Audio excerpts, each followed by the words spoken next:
If the Strait of Hormuz is under blockade, then how are oil and LPG tankers still reaching Mumbai? This is the big question right now. Because on paper, the US blockade of Hormuz was supposed to choke off shipping through one of the world's most critical energy corridors.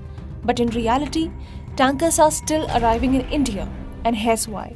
First, the blockade is not completely airtight.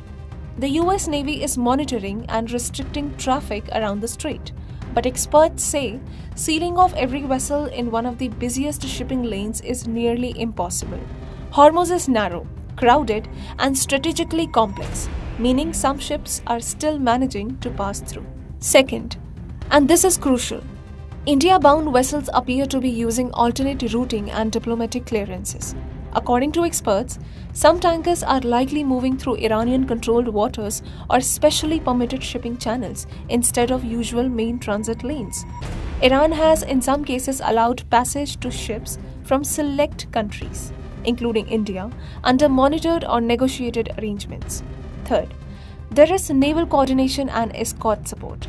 Indian naval assets have been involved in securing and monitoring merchant shipping in broader region, helping Indian flagged or Indian bound vessels transit risky waters more safely during the crisis.